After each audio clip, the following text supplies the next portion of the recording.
बस इशू इसमें ढूंढने,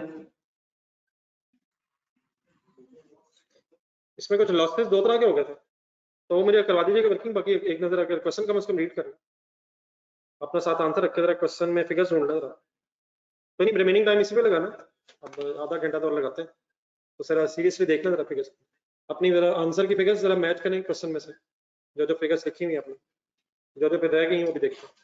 तो क्वेश्चन किस मेथड से था, फाइफो से, वेटेड एवरेज।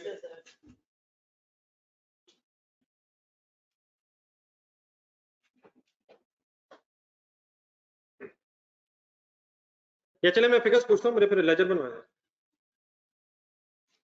मैं फिगर्स पूछता हूँ, आप मुझे फिगर्स ढूंढ के बताएं, और मैं जानबूझ के कुछ एक्स्ट्रा क्वेश्चन इंशाल्लाह बीच में ऐड करूंगा ताकि मुझे आइडिया हो सके कि आपने कितना सोचा है। किस डिपार्टमेंट का प्रोसेस अकाउंट बनाना,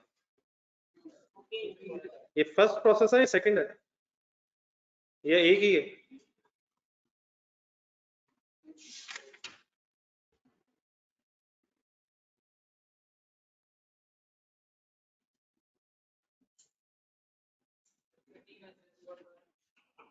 एक ही प्रोसेस है ना यार, बाद में फिनिश गुड्स में जा रही चीजें, प्रीवियस डिपार्टमेंट के इश्यूज नहीं आएंगे इसका मतलब। ये ब्रॉड डाउन लिखो क्वांटिटी। एक जमाने में मुझसे इसके साथ ये एक सवाल पूछा गया था यहाँ, इस 30,000 की कॉस्ट ढूंढने दो, ब्रॉड डाउन कॉस्ट ढूंढना, नहीं ब्रेकअप ब्रेकअप ब्रेकअप 6250 का नाम बताएं, मटेरियल कॉस्ट। 1288 का नाम बताएं, लेबर कॉस्ट या कन्वर्जन कॉस्ट, तो ये तो लेबर हुई है, अभी मटेरियल लेबर हुई है।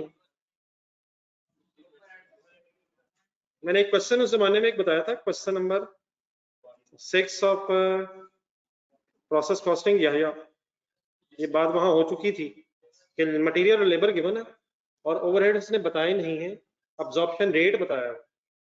ढूंढने जरा कहीं, अगर लेबर की अमाउंट हमें पता है और अब्जॉर्प्शन रेट पता है तो क्या हम ओवरहेड्स की अमाउंट खुद भी डिटरमिन कर सकते हैं? एक और सवाल डरते डरते पूछने लगा हूँ, मौला मेरी बात करिए। प्रोसेस अकाउंट में अगर अब्जॉर्प्शन रेट मौजूद हो तो प्रोसेस अकाउंट की डेबिट साइड पे एक्चुअल ओवरहेड्स आते हैं या अब्जॉर्ब्ड आते हैं? एक्चुअल आते हैं यार, एक्चुअल की एंट्री बताएं, entry entry entry factory overheads debit, factory expenses credit, factory overheads के डेबिट साइड पे आने हैं, और प्रोसेस अकाउंट के डेबिट साइड पे जो ओवरहेड्स होते हैं उनकी एंट्री बन क्या रही है, work in process debit, factory overheads credit, तो ये अप्लाइड वाली एंट्री। हाँ, अगर अप्लाइड रेट ही ना हो तो देन वी अज्यूम कि एक्चुअल और अप्लाइड सेम, वरना अप्लाइड आता है प्रोसेस अकाउंट में और एक्चुअल आता है फैक्ट्री ओवरहेड्स के लेजर में। वो डेफिनेटली इस क्वेश्चन में रिक्वायर्ड नहीं है, इसलिए एक्चुअल शायद अवेलेबल भी नहीं है, और अगर होता भी तो आप कंसिडर ना करते ही। तो क्योंकि रेट अवेलेबल है, मतलब बोलिएगा रेट, तो 1288 into 20%, सॉरी 120% यार, तो 120% का मतलब 1.2 कर दो, 1546, और इन तीनों को जमा करके 9094 शायद। आगे बढ़े जी। मटेरियल के यूनिट्स भी हैं, 420, 50,000 रुपीज इन थाउजेंड में लिखवा रहे हैं मुझे। लेबर 20,000, ओवरहेड्स 24,000 जी, 20,000 का 120%। एक एंट्री बोल रहे दोबारा जरा सोच के 1.24 की। देन क्रेडिट साइड पे फिनिश गुड्स के यूनिट्स अवेलेबल है, मेरा ख्याल है गिवन नहीं है, गिवन है, कमाल हो गई सर, गिवन है sir. Finish goods debit 362,000 units available है, प्रोसेस अकाउंट क्रेडिट। क्लोजिंग के यूनिट्स अवेलेबल है कितने, 65,000। ठीक है, नॉर्मल लॉस की परसेंटेजेस अवेलेबल है, लेकिन नॉर्मल लॉस के दो हिस्से होने हैं। हाँ जी, इंस्पेक्शन स्टेज अवेलेबल है, इंस्पेक्शन स्टेज अवेलेबल है सर, इंस्पेक्शन स्टेज अवेलेबल है। मटेरियल कब लग रहा है, जल्दी से नॉर्मल लॉस की वर्किंग करवाएं, अपने आंसर ढूंढे, आपने वर्किंग की हुई है, स्टार्टिंग पॉइंट बताएं, एक एक करके सर मैं लिखता हूँ। ओपनिंग वर्किंग प्रोसेस के यूनिट्स बताएं, इसकी स्टेज ऑफ कंप्लीशन या inspection, stage of completion, inspection तो बाद में लिखेंगे।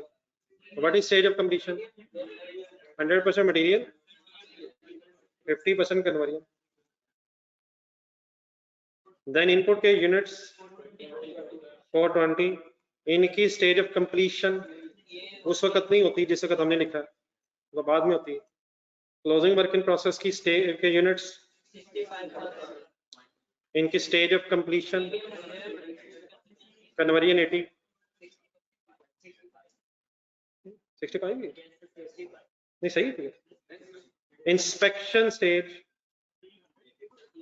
अच्छा सॉरी 65, सॉरी इंस्पेक्शन स्टेज बताएं, मटेरियल 100% बार बार क्यों आई जा रहा है, जरूरी है बताया।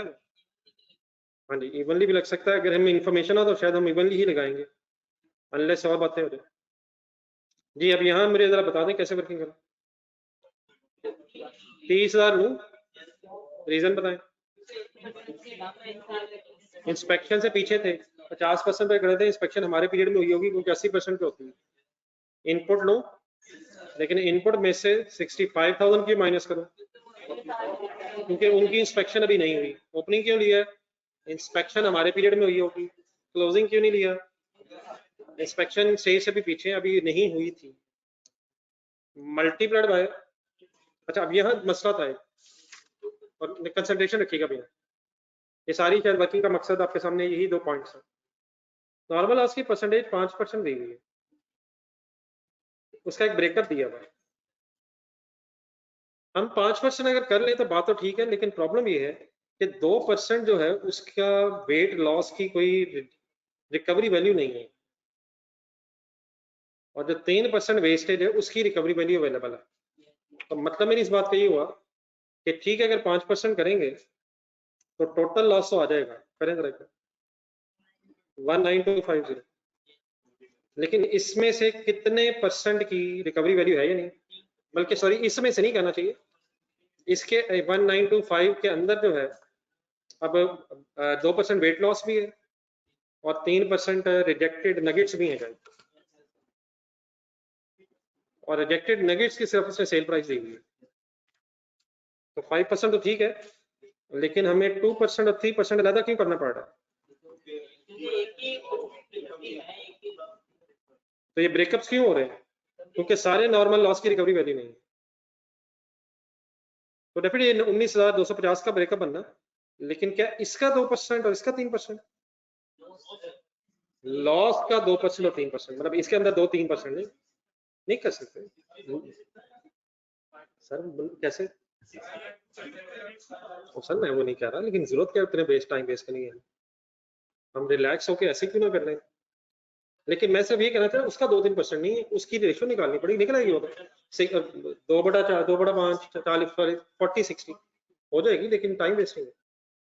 लेकिन उसका 2 और उसका 3 नहीं है, तो बस ये क्लियर रखें, बाकी ठीक है अगर वर्किंग, लेकिन 40-60 की आप करेंगे, लेकिन वो 40-60 कैसे है, ये जरूरी नहीं है कि सबको समझ आए, लेकिन ये जरूरी जो मैंने इस वक्त लिखा है कि किसका 2 किसका 3, नहीं वो ठीक है, मतलब आई अप्रिशिएट, लेकिन मीन्स से वो कोई कंपल्सरी नहीं है कि हम उस तरह सोचें, किसका 2 किसका 3, इंस्पेक्टेड यूनिट्स का 2-3 अलग क्यों हो रहा है, बस ये ऐसा मसला है। बाकी उस तरह कर लें या इस तरह कर लें, हो क्यों रहा है, रीजन लॉस टोटल 19,250 ही है, लेकिन उसमें से रिकवरी वैल्यू जो है वो सारे यूनिट्स की नहीं है। तो मैं फिगर्स जरा 2% और 3% इन्हीं का बता दूंगा, जैसे भी वर्किंग की आप 7700 है और 11550, ठीक है वर्किंग, स्टूडेंट्स।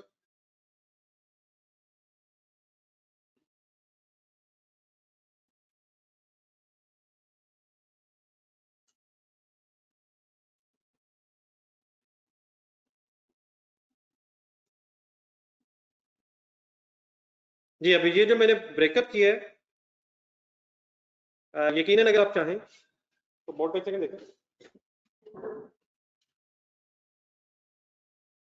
7700 नॉर्मल लॉस ज्यादा लिख के अभी जो आपने मेरे ब्रेकअप करो उसके सामने रिकवरी वाली डैश लगा दें, हो सकता है सर। और अलहदा से कितने यूनिट्स, 11550 मल्टीप्लाइड बाय करें जरा, और 1000 में जरा अमाउंट बताएं। तो इस तरह भी कर सकते हैं आप, नॉर्मल लॉस 2 लिख लें जिसकी रिकवरी वैल्यू है और जिसकी रिकवरी वैल्यू नहीं है, ये ठीक है। लेकिन ऑब्वियसली ऐसे भी किया जा सकता है कि नॉर्मल लॉस टोटल है कितना, 19250, लेकिन रिकवरी वैल्यू सिर्फ किसकी है, 11550 इंटू 60, आंसर इन 1000 इज 693। तो 19250 के सामने मैंने 693 लिखा है, कितने परसेंट नॉर्मल लॉस का, जो 3% नॉर्मल लॉस की यूनिट्स की रिकवरी वैल्यू थी। ब्रेकअप हो सकता है वैसे, लेकिन अगर 2% लिखेंगे अलग तो फिर उसके सामने रिकवरी वैल्यू डैश आएगी, और 3% वाली जो होगी उसके सामने रिकवरी वैल्यू आएगी। तो टोटल करके भी इसके सामने आनी किसकी रिकवरी वैल्यू, बस ये बता दो, नहीं मतलब किसकी यहाँ पे नॉर्मल लॉस की आनी, लेकिन नॉर्मल लॉस जो नगेट्स वाला शायद है उसकी रिकवरी वैल्यू आती है। मीन्स उसे आप 19250 को रेट से मल्टीप्लाई नहीं कर सकते, उसका ब्रेकअप आपको चाहिए था यहाँ ताकि रिकवरी वैल्यू अकॉर्डिंगली मल्टीप्लाई हो सके। जी ओके, बाकी अब मेरे ख्याल बैलेंसिंग फिगर आ जाएगी, बताएं नॉर्मल लॉस की बैलेंसिंग फिगर। 37, अब 3750 की कॉस्ट आनी, तो यही था मेरा ख्याल, इसके अलावा बाकी तो सब कुछ वही पुराना है। ये ऑनलाइन स्टूडेंट्स,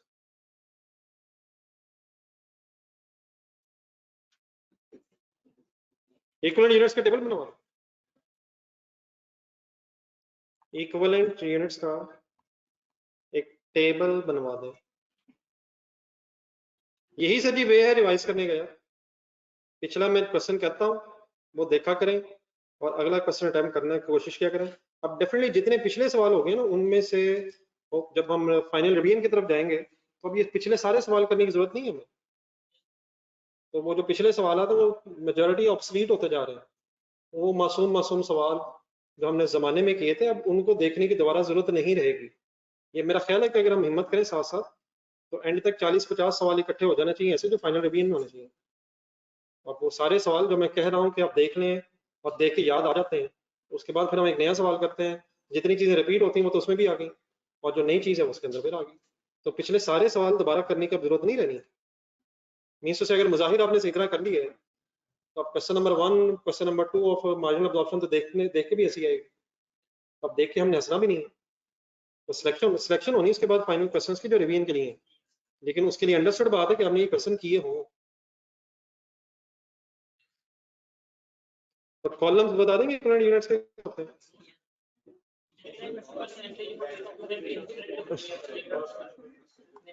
किन किन को इकट्ठा क्यों किया जा सकता है, मतलब डेबिट साइड पे मटेरियल और लेबर ओवरहेड्स हमने अलग लिखे हैं, लेकिन इन दोनों को इकट्ठा किया जा सकता है क्योंकि कन्वर्जन की स्टेज ऑफ कंप्लीशन सेम है। आई होप मेरे से सुन के ये वर्ड्स कभी याद आते हैं। फिनिश गुड्स के कितने यूनिट्स हैं, अब नॉर्मल लॉस के 3750, क्लोजिंग वर्क इन प्रोसेस के वेटेड एवरेज से हो रहा है, इसलिए किसी ब्रेकअप की जरूरत नहीं है आउटपुट के, सीधा सीधा, लेकिन जज्बाती नहीं होना बस। अब नॉर्मल लॉस की stage of completion, stage of inspection से पता चलती है, 80% क्यों, stage of inspection will determine the stage of completion of abnormal loss and gain as well, green limited का जमाना भी आ रहा शायद दोबारा, 65,000 और इसकी थी 65%, 42250। अच्छा इस तरह कीजिएगा, इस क्वेश्चन का ये पेज नंबर 306 निकाल लेंगे, इस क्वेश्चन का एक FIFO से आंसर भी सॉल्व हुआ होगा, तो FIFO से भी कर लीजिएगा, नहीं मतलब FIFO से भी सेम क्वेश्चन अटेम्प्ट हो जाएगा, वैसे ढूंढ के बताएं वेटेड एवरेज से ये सवाल क्यों हो गया, ओपनिंग की अमाउंट का ब्रेकअप था, FIFO से क्यों हो जाएगा? ओपनिंग की stage of completion in terms of cost components, तो FIFO से भी रख लीजिएगा।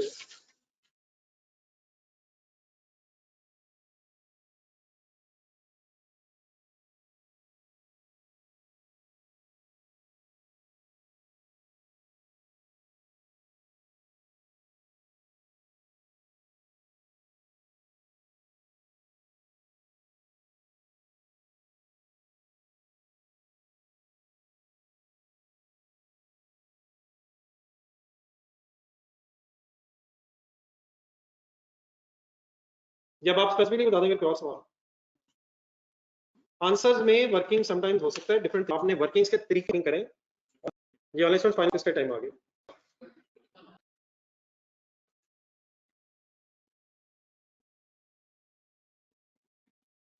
ये ऑनलाइन स्टूडेंट आवाज ठीक हो, आवाज के बीच में शायद इशू आ गया।